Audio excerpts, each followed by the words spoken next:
Boa noite, irmãos. Alegrei-me quando me disseram, vamos à casa do Senhor.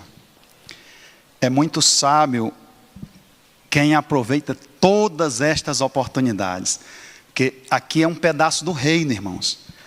A gente reabastece as baterias espirituais, anulamos, Renato, seja bem-vindo, muito bom lhe ver aqui hoje, anulamos as artimanhas das forças contrárias que se levantam contra os cristãos. Então eu tenho uma pretensão alta aqui hoje, irmãos.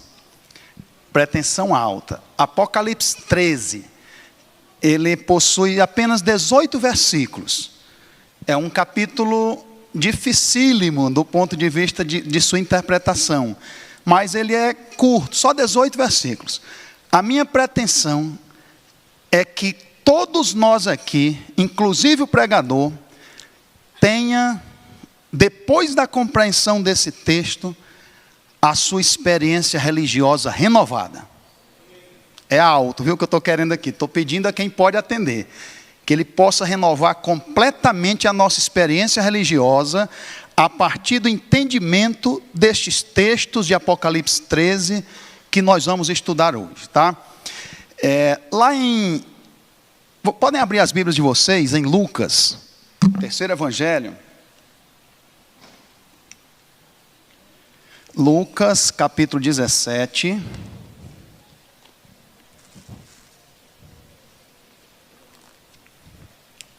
Vou ler só 2 versículos, o 7 e o 8. Lucas 17.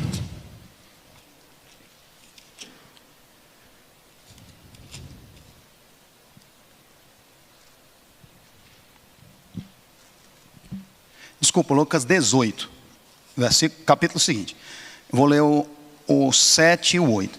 Essas palavras do mestre, elas se aplicam também profeticamente para o povo servo de Deus, que estaria vivo no planeta, quando as forças do mundo, potencializadas por entidades demoníacas, empreenderem uma perseguição contra o povo de Deus. Essas palavras se aplicam profeticamente a esse povo. O povo, a última geração de crentes sobre a terra, quando Cristo ingressar na nossa realidade uma segunda vez. Eu vou ler aqui o que o mestre disse.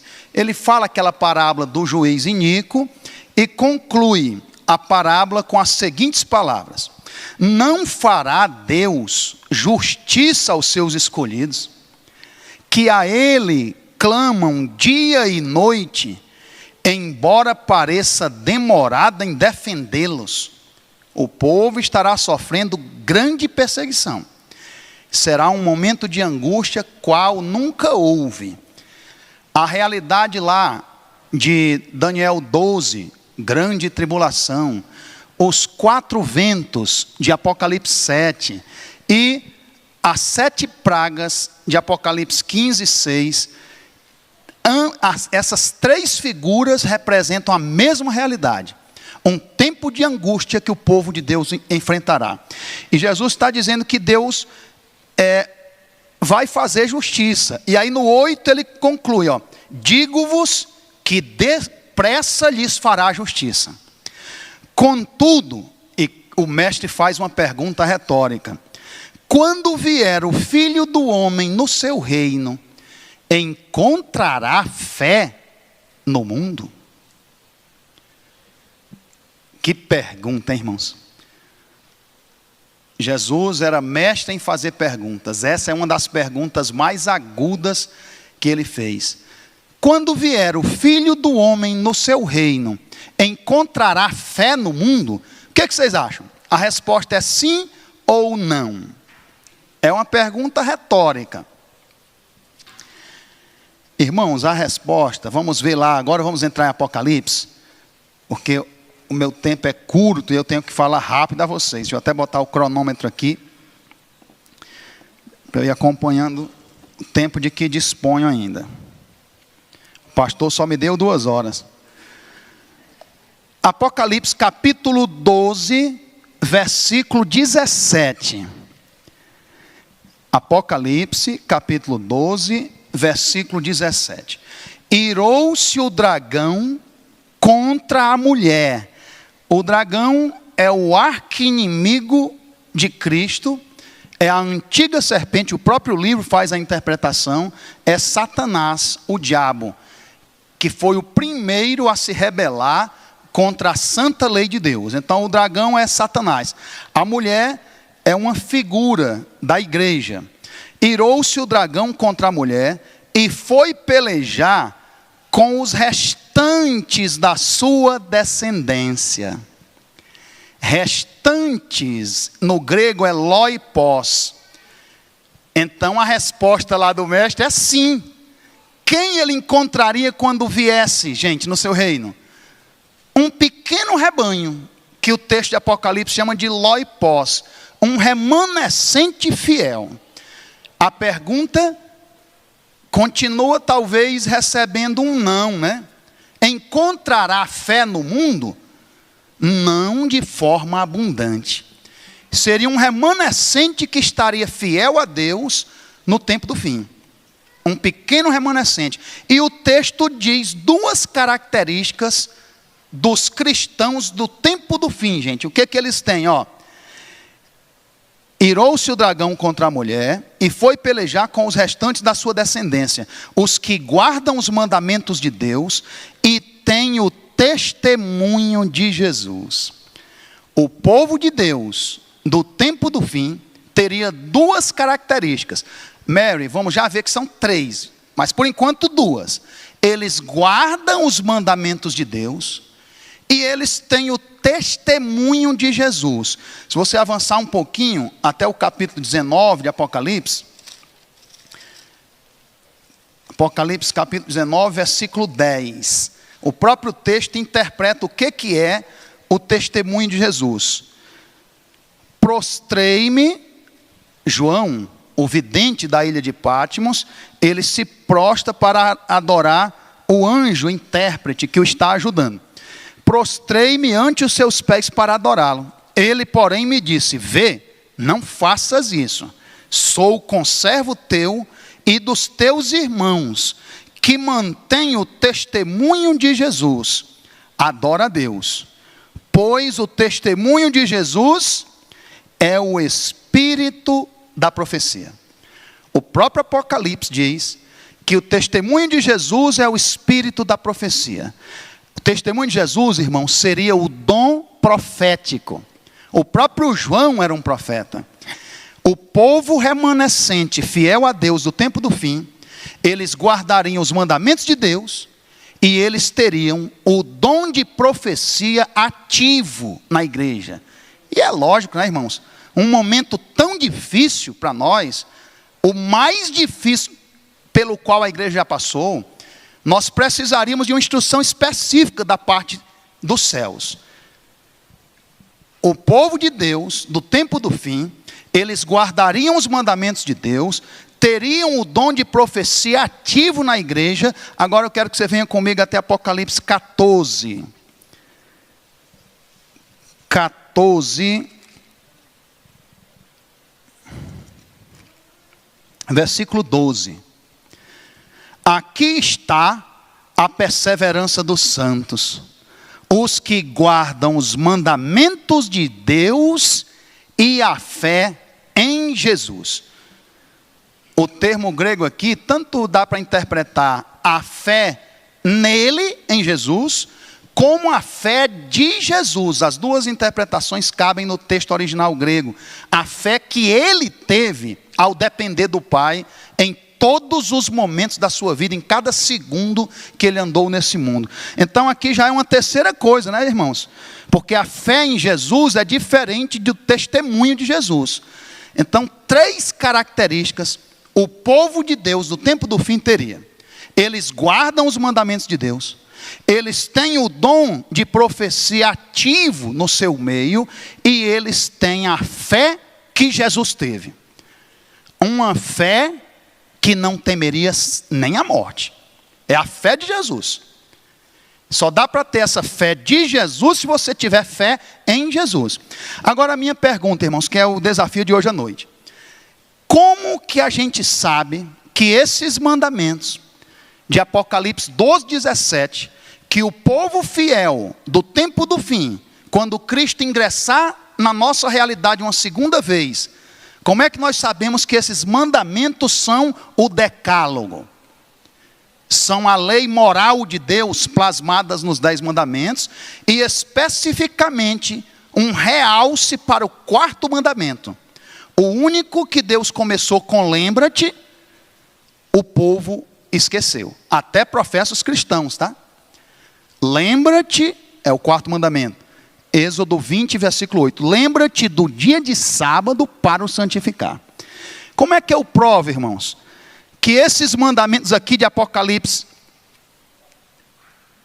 12, 17, são os 10 mandamentos, e que está em foco o sábado do 7º dia? A palavra sábado nem aparece no livro de Apocalipse. Lá no início do livro, em Apocalipse 1:10, João, o vidente de Pátimos, aquele mesmo discípulo que reclinou a cabeça de Jesus na última ceia, ele diz lá em Apocalipse 1:10 que se encontrava em espírito no dia do Senhor, quando teve a revelação do livro de Apocalipse. Esse dia do Senhor pode ser 2. Se João estiver fazendo uma reverência de adoração ao imperador, seria o domingo. É meio difícil, né, irmãos, acreditar que ele estava fazendo uma referência ao dia de homenagem ao imperador romano da sua época. Mas é claro que ele estava orando num sábado, e ele usou uma expressão em grego, Kyriake remera.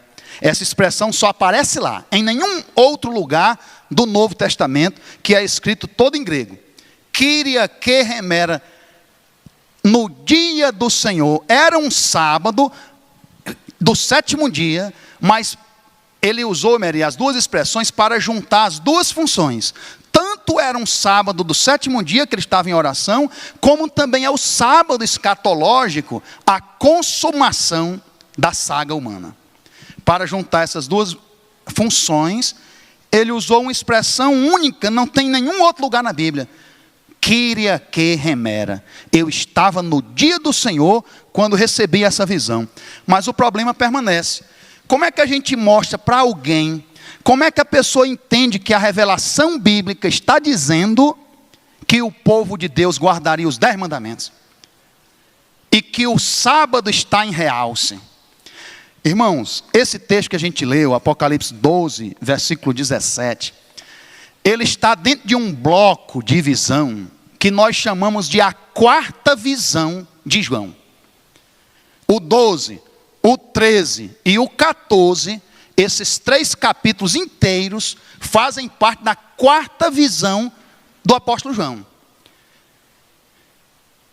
Antes desse bloco, nós tínhamos as trombetas, as 7 trombetas. Depois desse bloco, nós já temos as 7 pragas. Já caiu alguma praga, irmãos, das 7? Se tivesse caído, eu não estaria aqui agora falando para vocês. Porque as pragas, elas são derramadas após o fechamento da porta da graça, de Apocalipse 22, 11. Quem é santo, santifique-se ainda mais.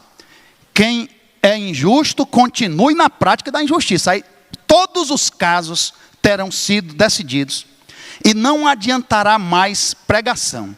O próprio Cristo terá deixado o lugar santíssimo do santuário celestial, e ele para de pleitear pela raça caída.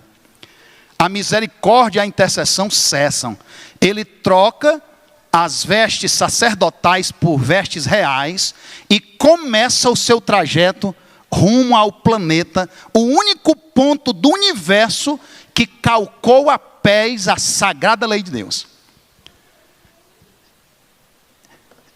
E aí, esse bloco da 4ª visão, eu vou dizer quais são as 8 visões, e quem puder anotar, isso é bom, isso vai te auxiliar nos teus estudos do livro de Apocalipse.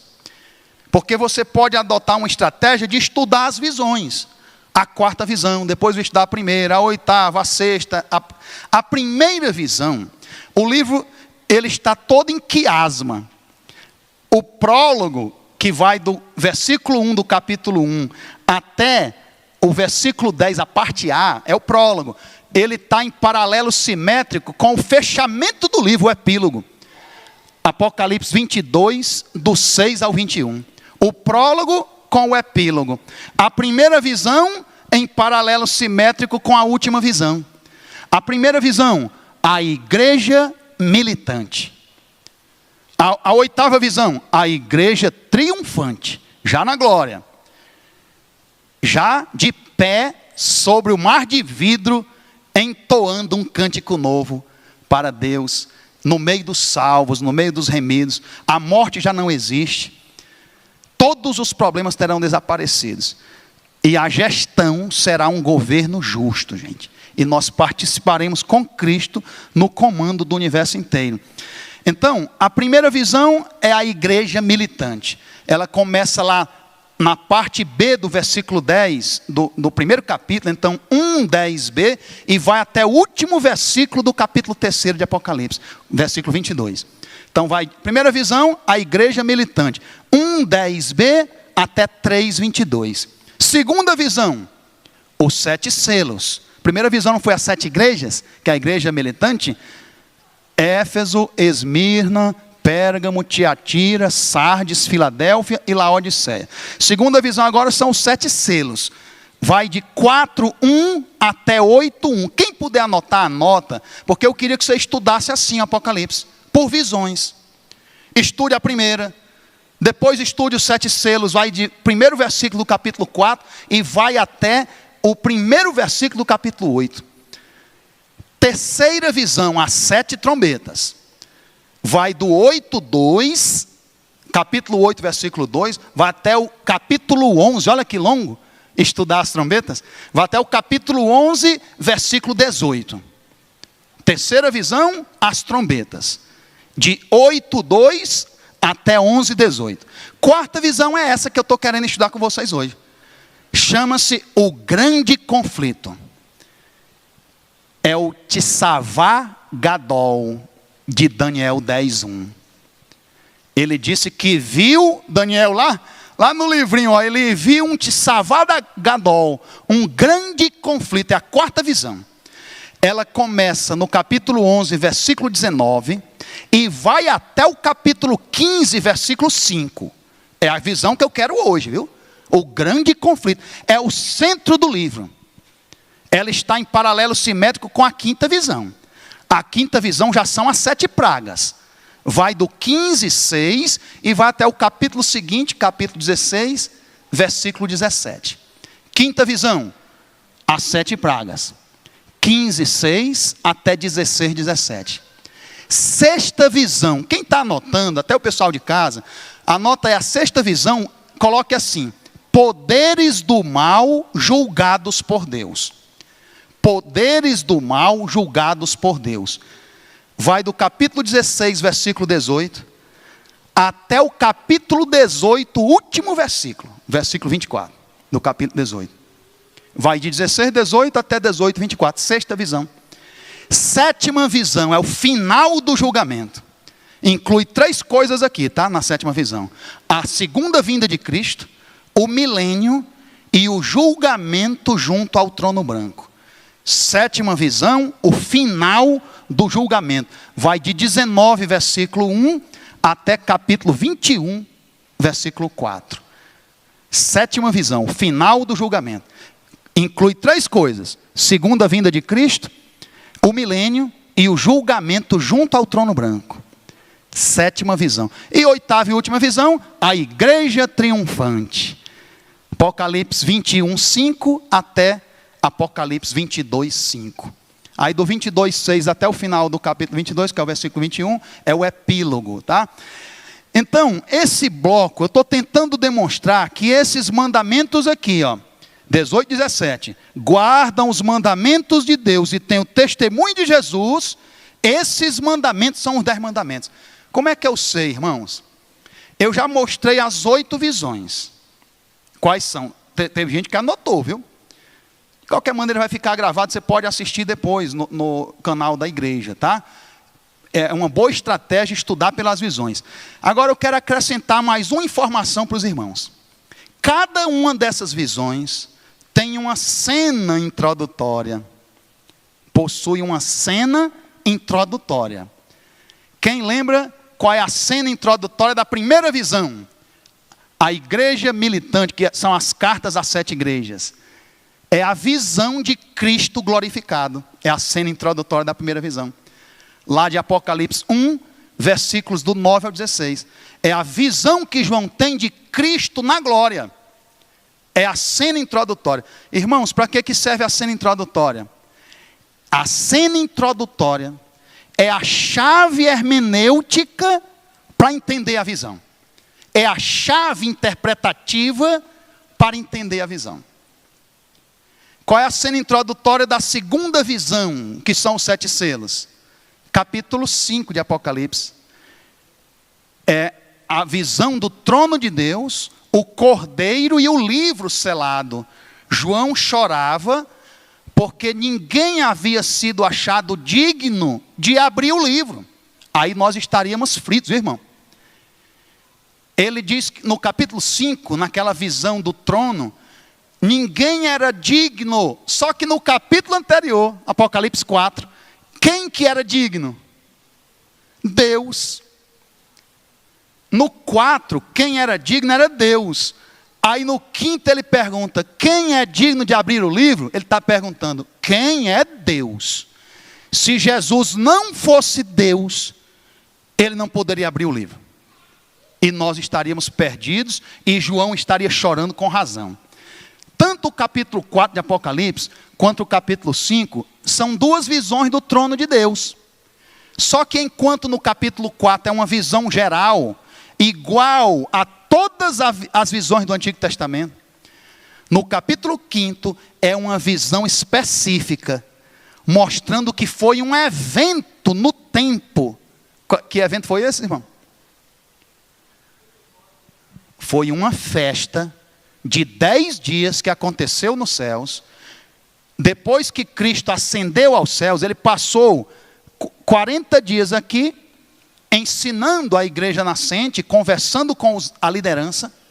Depois dos 40 dias ele ascende aos céus, participa dessa festa, ele é recebido em meio à adoração dos anjos, de uma festa de 10 dias. Como é que eu sei que foi 10 dias? Porque depois do final da festa, o Espírito Santo é derramado sobre a terra e coincide com o dia de Pentecostes aqui, Atos 2, que foi 50 dias depois da ressurreição de Jesus. Então, aquela cena do cordeiro e do livro selado é a cena introdutória da segunda visão. Quem lembra qual é a cena introdutória da terceira visão? As trombetas. Ó, o irmão falou ali, ó. O anjo com o incensário de ouro, de Apocalipse 8, do 2 ao 6. Ele leva a oração dos santos. Todos os crentes que já morreram nas mãos desse mundo tenebroso. E o incenso subir é sinal de que Deus ouviu a oração dos santos. Aí ele pega, esse anjo, pega fogo do altar de ouro e joga o incensário de ouro sobre a terra. E se escutam o quê? Vozes, relâmpagos, trovões e terremotos. Quando foi que você ouviu isso lá no Antigo Testamento? Vozes, relâmpagos, trovões, na entrega das 2 tábuas da lei, lá no Monte Sinai. São ecos do Sinai. E agora, você já viu aí que o anjo com incensário de ouro é a cena introdutória, é a chave hermenêutica para entender a terceira visão. Mas eu quero a quarta, irmão Renato. Qual é a cena introdutória da quarta visão, que é o grande conflito? Vamos para Apocalipse 12. Leiam aí comigo, ó, nós estamos no 12, né? Viu-se, Apocalipse 12, versículo 1. Alguém aqui está sem Bíblia? Todo mundo tem Bíblia? Pode usar a eletrônica, tá? 12:1. Viu-se grande sinal no céu, a saber, uma mulher vestida do sol, com a lua debaixo dos pés e uma coroa de 12 estrelas na cabeça. Essa mulher é um símbolo do povo de Deus, tanto do Antigo quanto do Novo Testamento, da igreja. Mas, irmãos, aqui já é a visão. Eu quero é a cena introdutória, isso aqui já é a quarta visão. Qual é a cena introdutória? Volta um versículo, 11:19, ó.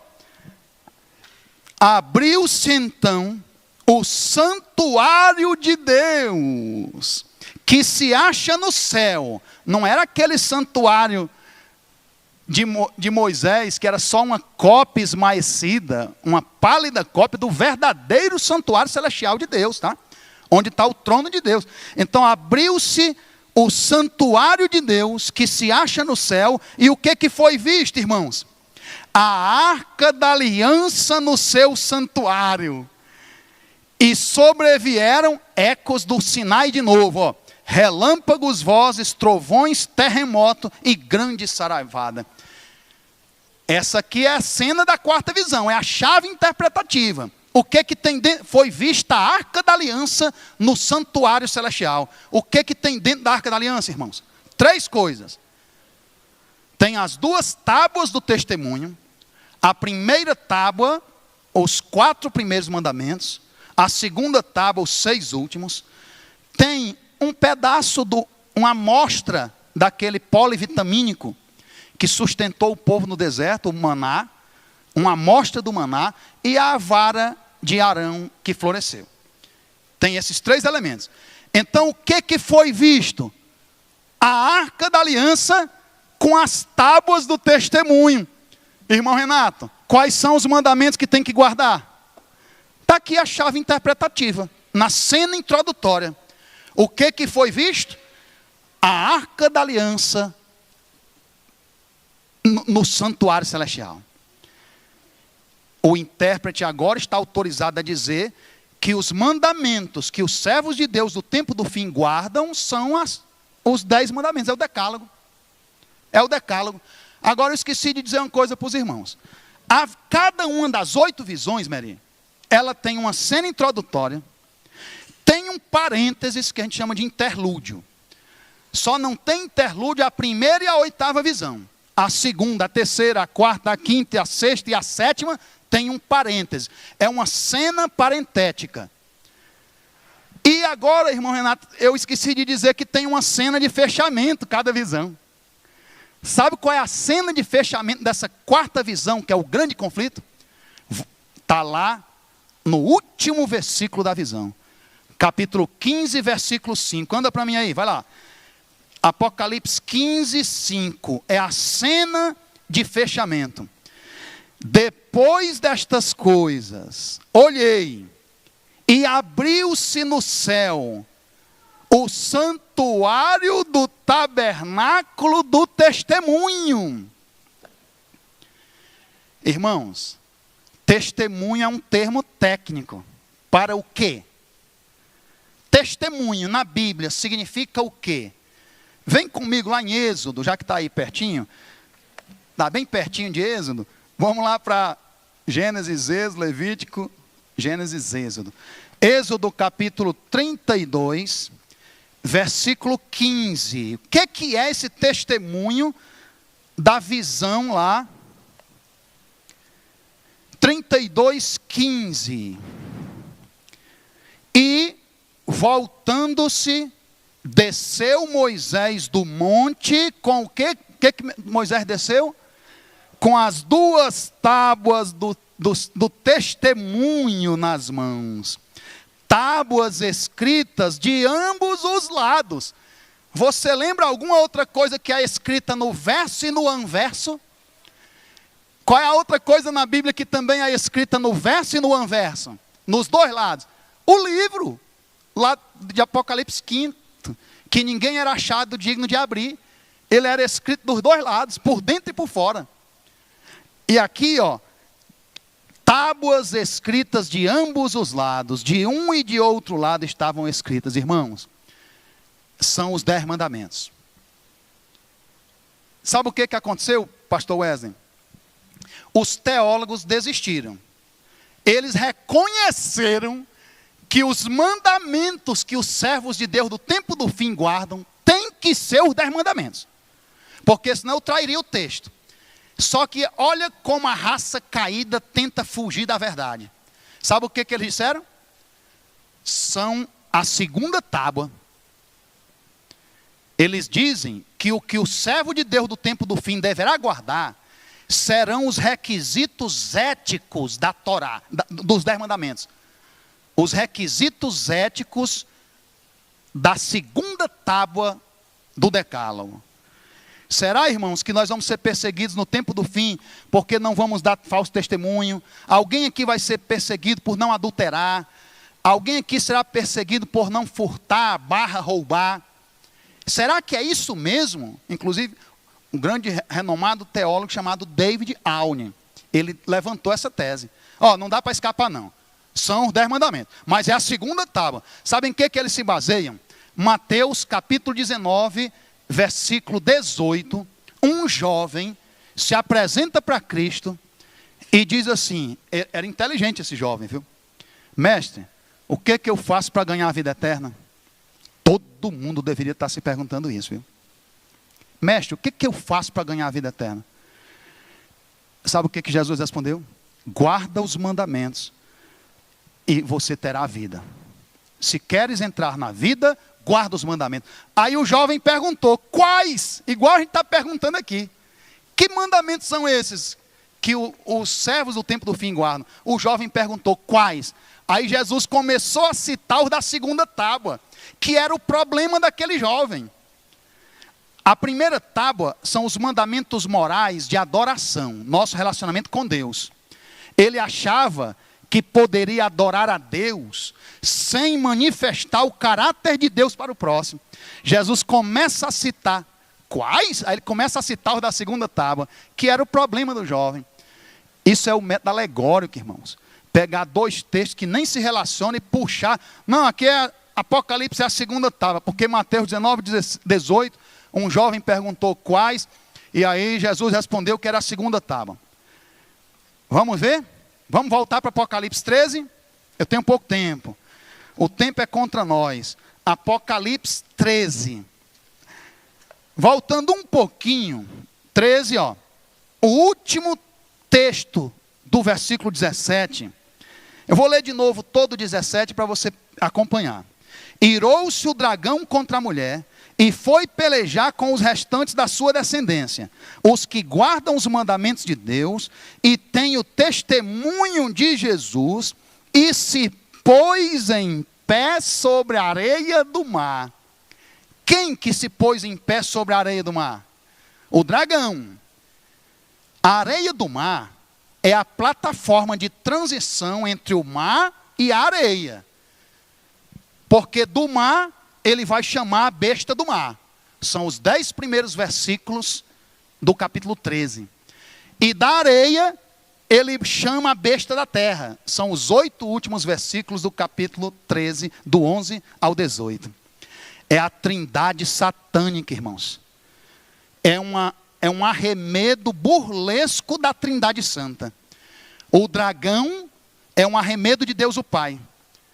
A besta do mar é uma imitação burlesca de Jesus Cristo, porque Deus o Pai dá toda a autoridade a Jesus, assim como o dragão deu toda a autoridade à besta. E a besta da terra é uma imitação do Espírito Santo, porque ela faz com que os habitantes da terra adorem a besta do mar, assim como o Espírito Santo leva os crentes a adorar Jesus. Então é a trindade, o dragão e os seus 2 agentes, a besta do mar e a besta da terra, são os instrumentos do inferno para perseguir o povo de Deus no tempo do fim. São os instrumentos demoníacos para perseguir a igreja. Agora vamos lá, irmão. Esses 2 agentes de Satanás, a besta do mar, 10 primeiros versículos, e a besta da terra, os 8 últimos versículos de Apocalipse 13, eles quebram os mandamentos da segunda tábua? Vamos ver? Primeiro mandamento, Êxodo capítulo 20, versículo 3. não terás outros deuses diante de mim. Lê comigo o Apocalipse 13, 4. Olha aí, gente. 13, vai para o versículo 4. E adoraram o dragão, porque deu a sua autoridade à besta. Também adoraram a besta, dizendo: quem é semelhante à besta? Quem pode pelejar contra ela? Olha, quebrantaram o primeiro mandamento da primeira tábua. Não terás outros deuses diante de mim. Qual é o segundo mandamento do decálogo, irmãos? Êxodo capítulo 20, versículos 4 e 5. Não farás para ti imagem de escultura, nem semelhança alguma do que há em cima nos céus, nem abaixo na terra, nem nas águas embaixo da terra. Nosso Pai não proíbe a arte. Pintar a última ceia, a pesca milagrosa, Deus não proíbe isso. Tem que ler o versículo 5º, viu? O que é que diz o 5º? Não as adorarás e nem lhes prestarás culto. O que é vedado para Deus é usar imagens no contexto da adoração, tá? Imagens no contexto da adoração. Então, esse mandamento é quebrantado. Vem comigo no 13, versículos 14 e 15. Olha lá, Apocalipse. Olha os versículos 14 e 15. Irmãos, quem foi que quebrou o primeiro mandamento das duas bestas? Foi a besta do mar, porque a gente leu lá no 4. Os 10 primeiros é a besta do mar. Do 11 ao 18 é a besta da terra. Elas vão ficar se alternando contra os mandamentos de Deus. Vai uma, agora vai a outra, vai uma, vai a outra. O primeiro mandamento, quem calcou a pés, foi a besta do mar. E agora, olha a besta da terra, no capítulo 14. Seduz os que habitam sobre a terra. Esse é um termo técnico para os ímpios. Habitantes da terra, em Apocalipse, é um termo técnico para os ímpios. Os salvos, a nossa vitória é tão certa que nós somos chamados em Apocalipse de habitante dos céus. É uma figura de linguagem analéptica, é uma antecipação da nossa vitória. É uma analepse. E aí, leia comigo o 14 e o 15. Ó. Seduz os que habitam sobre a terra, não somos nós não, viu, irmãos? Por causa dos sinais que lhe foi dado executar diante da besta, dizendo aos que habitam sobre a terra, que façam uma imagem à besta, olha, quebrando o segundo mandamento, fazendo uma imagem à besta, aquela que ferida a espada sobreviveu, e lhe foi dado comunicar fôlego à imagem da besta, para que não só a imagem falasse, como ainda fizesse morrer o que, gente? Não as adorarás. Lá no segundo mandamento, né? Aqui, ó. Quantos não adorassem a imagem da besta? Quebrantado o segundo mandamento. Agora pela besta da terra. Qual é o terceiro mandamento, irmãos? Êxodo 20, versículo 7. Não tomarás o nome do Senhor teu Deus em vão, porque o Senhor não terá por inocente o que tomar o seu nome em vão. Terceiro mandamento. Ele foi quebrado aqui. Agora volta para a besta da terra, versículo 6. Versículo 6. E abriu a boca em blasfêmias contra Deus. A besta do mar, viu, gente? Agora elas ficam se revezando no ataque aos mandamentos da primeira tábua. A besta do mar, ó. E abriu a boca em blasfêmias contra Deus, para difamar o nome. O nome. Uma vedação do terceiro mandamento, para difamar o nome e difanar o tabernáculo. Quem? Vocês, os que habitam no céu. Nós, a igreja.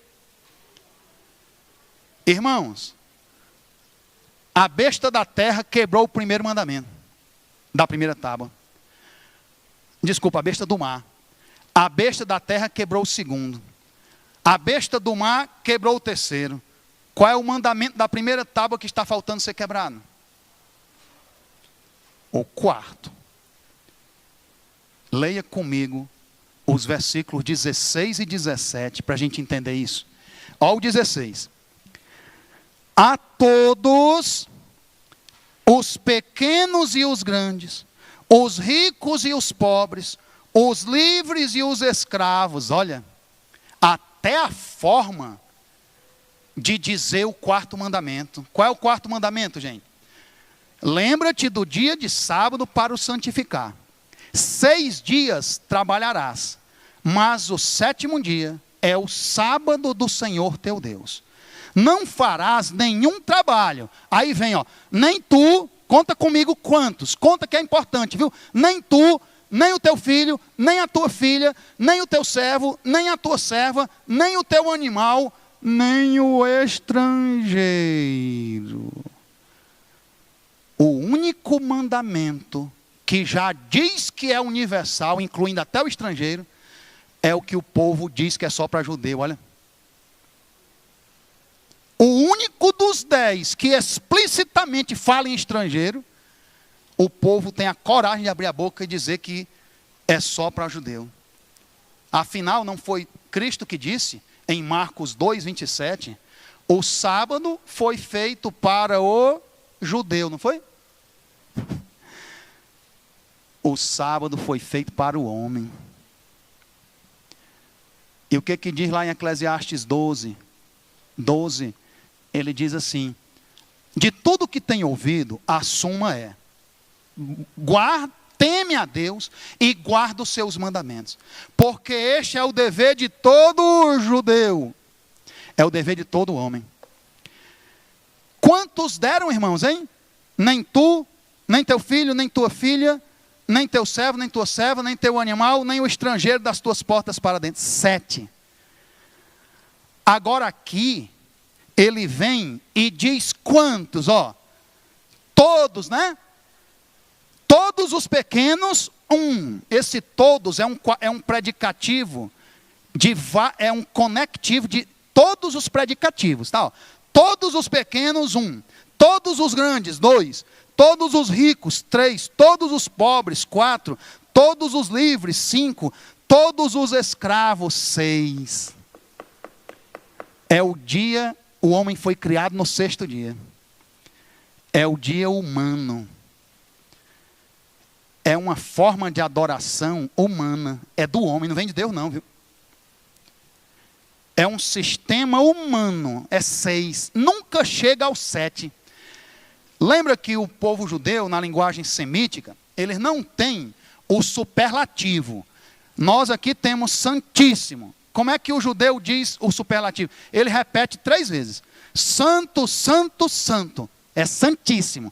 Lá no final, no 18, ele diz assim, ó: aqui está a sabedoria. Aquele que tem entendimento, calcule o número da besta, pois é número de homem. Olha, é um número humano, é um sistema humano de adoração. De Daniel 7:25, que diz que esse sistema mudaria os tempos e a lei. O chifre pequeno de Daniel 7:8, uma das suas carreiras é que ele mudaria os tempos e a lei. E qual é o número de homem, gente? Ora, esse número é 6, 6, 6, 6, 6, nunca chega no 7, que é o sábado. É um eterno humano, né? É um sistema humano de adoração. Irmãos, ele diz aqui, vou ler de novo o 16 e o 17, que eu ainda não terminei. A todos. Quem é que faz isso, hein? A besta do mar? Não, a besta da terra, tá? A todos, os pequenos e os grandes, os ricos e os pobres, os livres e os escravos, faz que lhe seja dada certa marca sobre a mão direita ou sobre a fronte, para que ninguém possa comprar ou vender, senão aquele que tem a marca. Tudo é a mesma coisa, tá? A marca da besta, o nome da besta, que é o caráter da besta, de profanação, do que é santo. O nome da besta, ou o número do seu nome, que é um número de homem, que é um sistema humano de adoração. Seria um sábado espúrio, um sábado humano, seria o domingo. Aqui está dizendo que esses versículos aqui, só faltava violar o quarto mandamento. Esse aqui tem que violar o sábado, viu? Já foi violado o primeiro, o segundo e o terceiro. Como é que é esse sinal? Na mão e na fronte. Volta comigo para Apocalipse 7. Deus também tem um sinal, viu? Para selar os seus. 7, versículo 3, diz assim, ó. Dizendo, não danifiqueis nem a terra, nem o mar, nem as árvores, até selarmos na fronte os servos do nosso Deus. O selo de Deus é só na fronte. O do diabo é na mão e na fronte. Deus só aceita uma adoração consciente. Mas o diabo, tanto faz para ele, se você o adorá-lo por conveniência ou por consciência. Sabia que muitos vão negar a verdade bíblica quando forem testados por conveniência? Para o diabo serve, viu? Muitos vão negar a verdade bíblica por conveniência, ele também aceita. Outros por consciência, porque não querem um Deus, eles querem ser deuses de si mesmos. Esses também têm a marca da besta, eles vão profanar o quarto mandamento. Agora eu queria fazer uma pergunta para a igreja, porque o tempo é contra mim, já até terminou.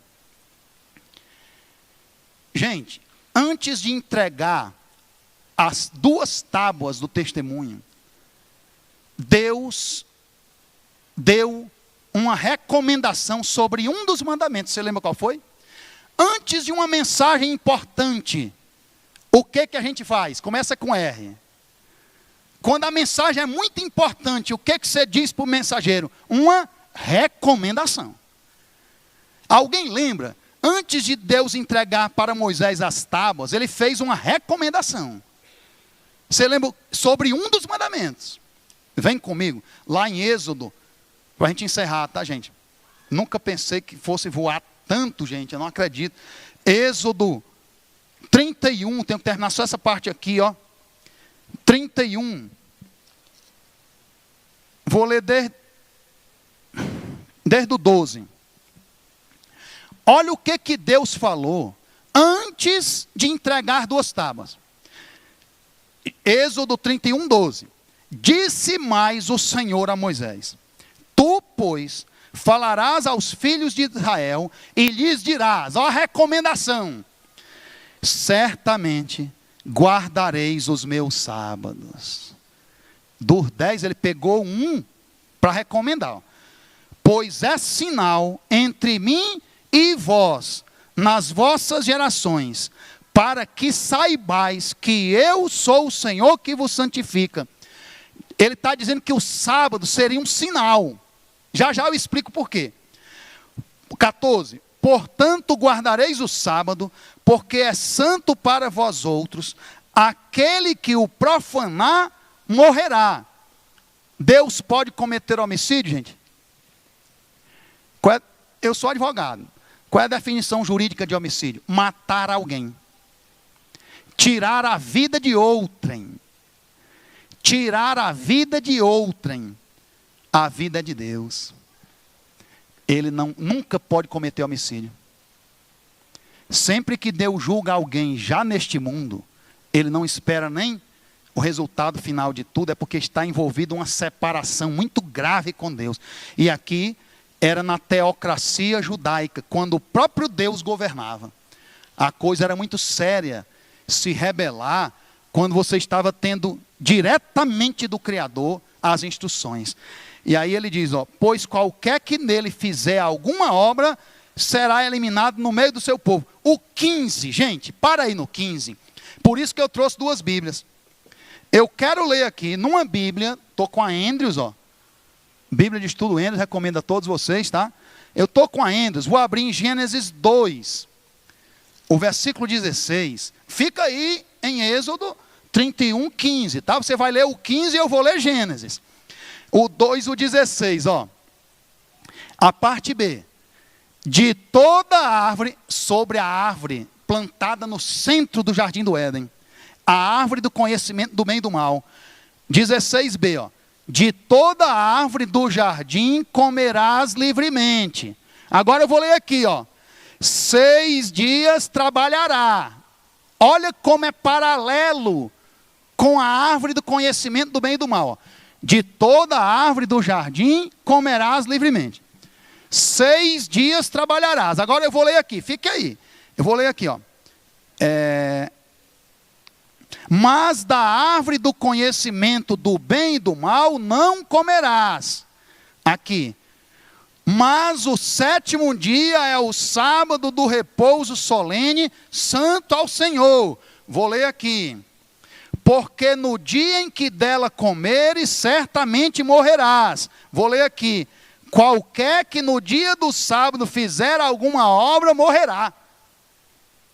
Você notou como o mandamento do sábado, ele foi escrito em paralelo simétrico com o mandamento acerca da árvore do conhecimento do bem e do mal. Porque ele foi plantado no centro do decálogo, como um sinal de lealdade. Irmão, sabe o que a gente chama de leis de lealdade pura? É quando o que Deus fala, o objeto em si, não significa nada. Representa simplesmente a lealdade a Deus. Aquela maçã não, a Bíblia não fala, desculpa. Aquele fruto, ele era diferente dos outros, gente? Ninguém sabe, não é o fruto não. Deus não podia dizer assim, Adão, você não pode matar Eva, porque a natureza santa de Adão jamais faria isso, um assassinato para a sua companheira. Tinha que ser algo que refletisse apenas a lealdade. Ó, de toda árvore você pode comer, mas essa aqui não. Por quê? Porque foi Deus que disse. A árvore em si não é nada, é a lealdade. Quem aqui sabe outro mandamento de lealdade? O dízimo. Por que você sabe que é 10%? Porque Deus disse. Se ele não dissesse, ninguém saberia que ele queria que nós devolvêssemos em sinal de gratidão 10%. Poderia ser 90%, porque tudo vem dele. Tudo é de Deus, irmãos. Nós não temos nada. Nós só sabemos porque ele disse. Quem diz outro mandamento de lealdade? O sábado. Essas 24 horas, irmãos, são iguais a todo outro dia da semana. Nós só sabemos que Deus considera aquelas 24 horas sagradas porque Ele falou. Sem a revelação, você sabia que os filósofos chegaram à conclusão de 9 dos 10 mandamentos? A maioria dos códigos da antiguidade tinha lei que proibia matar, adulterar, furtar, dar falso testemunho. 9, até que Deus existe. Os filósofos chegaram. Mas o 4, só sabe se Deus disser. É um mandamento de lealdade. É um mandamento puro de lealdade. Irmãos, você está em Êxodo. Avança aí para mim no livro do amor, Deuteronômio. O livro do amor, Deuteronômio 6.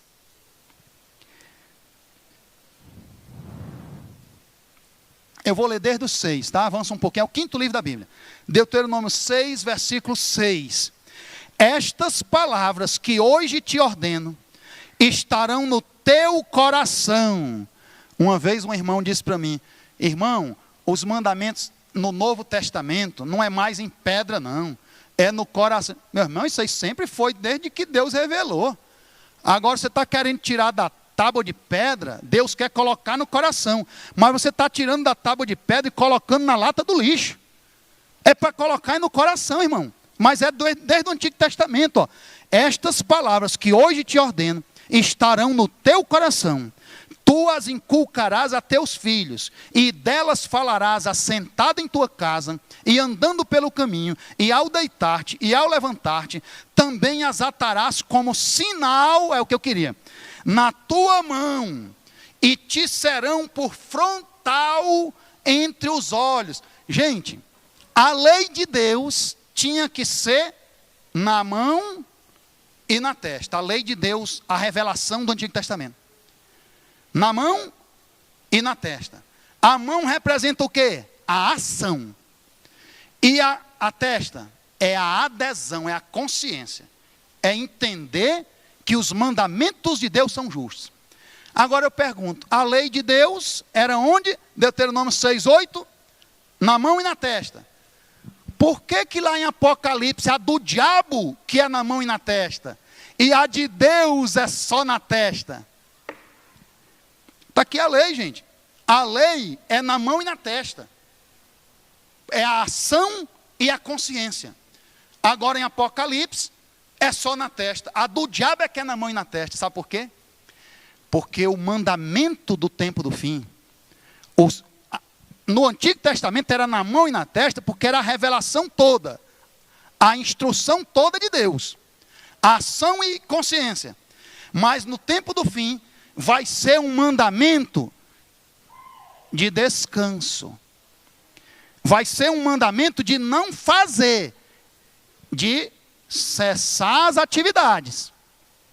Não pode ser na mão, porque era um mandamento de não fazer. É um descanso, sinal de Deus no tempo do fim. É só na testa.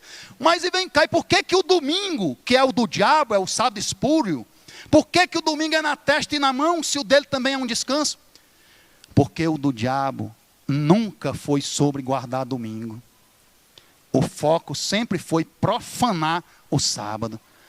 Até quando o diabo diz que está em omissão, não é ação. Porque o foco é profanar o santo dia do Senhor. O diabo, irmãos, ele usou duas estratégias quanto ao sábado. A primeira foi antes da vinda de Jesus. Ele providenciou uma caricatura do sábado. Mandamentos humanos. Os fariseus tinham 1521 regras sobre o que era violar o sábado. Isso era regra de homem, na Bíblia não, tá? O sábado é um dia de alegria. Jesus arriscou a sua vida para trazer o sábado para o seu sentido original. Ele arriscou, uma das acusações de Jesus foi a violação do sábado. Não permaneceu.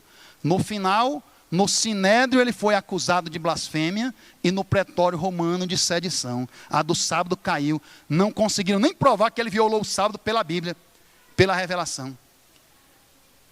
Então, essa caricatura do demônio providenciou à época de Cristo um sábado pesado.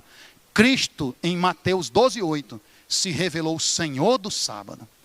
Ele disse: meu pai trabalha até hoje, e eu trabalho também. Mas era na carpintaria, irmãos? Nunca. Era serviço sagrado. A maioria das curas na Bíblia são no sábado. O sábado é por excelência um dia de cura, de libertação. Ele curava no sábado. E a segunda estratégia do diabo: Cristo volta o sábado para um dia de alegria, e aí o diabo inventou outra, irmãos. Cristo morreu na tarde de sexta-feira. No sábado, repouso absoluto. Assim como Deus descansou no sétimo dia, ele cessa todas as suas atividades no túmulo, não faz nada. Na manhã de domingo ele ressuscita. Aí cristãos, isso foi coisa de cristão, não convertido, deixou ser usado por Satanás e disse assim: gente, vamos comemorar os 2 dias. O sábado e domingo nós vamos comemorar a ressurreição do Senhor. Só que, Mary, o sábado era um dia de tristeza para ficar olhando para os próprios pés. E domingo era uma festa de grande alegria. Se o diabo tivesse dito: gente, vamos deixar de guardar o sábado, todo mundo daria um pulo. Mas essa estratégia foi boa, né? Por que Deus faz questão de um dia? O princípio de Caim. Adore a Deus no termo dele. Assim diz o Senhor, é no sábado. Mas aí, não vamos, aos poucos eles mudaram para o domingo. Só que agora já não vem do trono de Deus. Você acha que o pessoal guarda o domingo, gente? Hoje já nem mais o domingo, porque foi uma estratégia. Primeiro eu digo que vou deixar o dia, mas mudar para o domingo, que é a marca da besta, que eu provei aqui, em Apocalipse. É o sábado espúrio. E depois, nem o domingo mais vai ser guardado. Irmãos, digam a verdade para as pessoas. Elas merecem. Eu estava numa igreja evangélica, ali na Asa Sul. Uma irmã me ligou e disse assim: professor, eu estou indo para a igreja adventista. Aí eu disse assim: irmã, os adventistas, eles não estão errados não. Mas você não vai conseguir ficar lá. Porque no mundo espiritual não há retrocesso. Olha, irmãos. Deus teve pena de mim, viu? Alguém teve a coragem de dizer a verdade para mim. Alguém teve a coragem de dizer a verdade para mim. E eu fui ao meu trabalho falar com 2 adventistas, pedir satisfação. Rapaz, tu não tem pena de mim não, cara. Tu trabalha aqui comigo. Nunca me falou isso aqui, eu nunca rejeitei essa mensagem. Primeira vez que eu ouvi, eu sabia que isso aqui era verdade bíblica. Eu nunca rejeitei. Tu não tem pena de mim não? E a outra pergunta, Renato, foi para o Moreira. Moreira era chefe da CPB, e havia uma coleção do Espírito de Profecia, e eu perguntei, vocês acham que isso aí é inspirado por Deus? Eu perguntei para o Moreira. Aí o Moreira disse assim: é, professor. Aí, como é que ele tem coragem de dizer isso? Mas ele me disse a verdade, irmãos. Digam a verdade para as pessoas. Nós vamos chorar amargamente por cada alma que não encontrar a verdade. Digam a verdade. Uma das coisas que mais nós vamos dizer no reino é: eu devia ter falado mais. Eu tinha que ter falado mais. Na minha faculdade, no meu trabalho. Está aqui a verdade bíblica, irmãos. Está aqui a verdade bíblica, as pessoas merecem. Eu quero encerrar com o próprio Êxodo 20, só para ficar completinho aqui, não vou dispensar vocês para casa antes disso. Êxodo 20, quando o decálogo foi entregue, ó. Então falou Deus, 21, todas estas palavras, toda a outra lei, Deus falava a Moisés, Moisés falava ao povo. O decálogo foi diferente. O próprio Deus falou.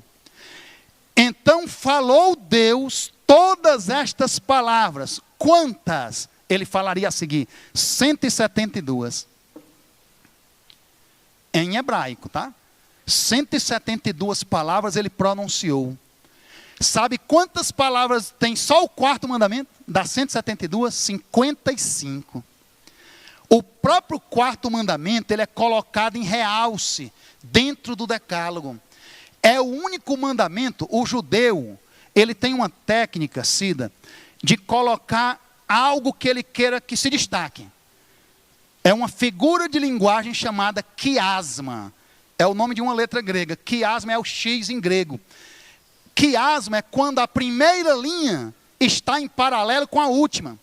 A segunda com a penúltima, a terceira com a antepenúltima, e o centro é o que está mais em realce no quiasma. Sabia que o 4º mandamento ele está em quiasma? Leia comigo, ó. Vamos lá para o 8, ó. Versículo 8. Lembra-te do dia de sábado para o santificar. Isso aqui é como se fosse a ementa. Aí agora olha o 9, ó. 6 dias trabalharás e farás toda a tua obra. Agora, não, eu vou voltar até para o 8. Lembra-te do dia de sábado para o santificar. Agora olha a última frase lá no 11. Ó, o Senhor abençoou o dia de sábado e o santificou. Olha aí, ó. Em cima é o homem, embaixo é Deus. Lembra-te do dia de sábado para o santificar, está em paralelo com a última linha. O Senhor abençoou o dia de sábado e o santificou. Qual é o princípio aqui, gente? Imitatio Dei. Por que eu faço? Porque Deus fez, para me dar o exemplo. Aí agora lê a segunda, ó. O 9. 6 dias trabalharás e farás toda a tua obra. Agora olha o 11. Porque em 6 dias o Senhor, em 6 dias fez o Senhor os céus e a terra, o mar e tudo que neles há. Olha aí. A segunda linha. 6 dias trabalharás e farás toda a tua obra. A penúltima linha. Porque em 6 dias o Senhor Deus fez a terra, o mar, a terra, e os céus, o mar e tudo que neles há. Estão em paralelo. A outra. Mas o sétimo dia, o 10, é o sábado do Senhor teu Deus. E lá no final, o Senhor, e ao sétimo dia, descansou. Ele está todo em quiasma. O mandamento do sábado está em destaque dentro dos 10 mandamentos. Irmãos, Apocalipse 14. Olha como agora vocês estão vacinados. Apocalipse 14, 6. A primeira mensagem angélica. Ele diz aqui, ó: vi outro anjo voando pelo meio do céu, tendo um evangelho eterno para pregar. Anjo nunca prega evangelho, tá, gente? Aqui, angelos, é mensageiro, são vocês. Lembra lá de Atos 10. O anjo teve que usar Cornélio para falar para Pedro. O anjo nunca prega diretamente o evangelho. Esse anjo aí, esse primeiro anjo, a igreja, viu? É o evangelho eterno que vocês vão pregar. Aí o que ele diz? Ó, um evangelho eterno para pregar aos que se assentam sobre a terra e a cada nação, tribo, língua e povo. 4, universalidade geográfica. Vamos mostrar para todo mundo. 7, dizendo em grande voz: temei a Deus e dai-lhe glória. Olha a mensagem do primeiro anjo. Pois é chegada a hora do seu juízo. Agora ao final. E adorai aquele que fez o céu e a terra e o mar e a fonte das águas. Essa primeira mensagem, que é para a gente estar falando hoje, no púlpito, no pequeno grupo, no culto de sábado, no culto de domingo, no culto de quarta. A primeira mensagem angélica, esse finalzinho é uma alusão a quê, irmãos? Os teólogos são unânimes. Ou alude a Salmo 146, 6, ou alude a Êxodo 20, versículo 11. O finalzinho do mandamento do sábado. Lembra que porque o Senhor fez os céus, a terra, o mar e a fonte das águas? Você acha que é qual dos dois? O que a raça caída vai? A raça caída, muitos teólogos, não é ao sábado não, é Salmo 146, 6, que está evocando aqui. O que diz a cena introdutória? O que ele viu lá em 11, 19? A chave interpretativa. Ele viu a arca da aliança com as tábuas do testemunho. O que diz a cena de fechamento? Ele viu as 2 tábuas do testemunho. Então aqui, a primeira mensagem angélica que nós temos que anunciar agora, nós que vivemos no tempo do fim, é sobre o sinal de Deus e o sinal da besta. Isso deve ocupar nosso púlpito no domingo, no sábado, na quarta-feira, no pequeno grupo, porque foi para isso que nosso movimento foi levantado, irmãos. Não é um mérito não, tá? É um encargo. Deus de amor, sê com todos que estão aqui, Senhor. Te suplico pelo ministério do pastor Wesley, que o Senhor abençoe abundantemente, Senhor, nesta obra de pregação do Evangelho. Sê com ele em cada mínimo detalhe. Abençoa toda essa igreja, Senhor. Te peço por todos que eles estão evangelizando. Ajuda-os nessa tarefa difícil de conversão. Dá ânimo a essa igreja. Olha por todos nós, nos leve em paz para os nossos lares. Te pedimos perdão pelas nossas falhas e pecados. Aumenta a nossa fé. Pedimos tudo isso, Deus amado, não nos méritos que não temos, mas nos méritos do teu santo Filho Jesus. Amém.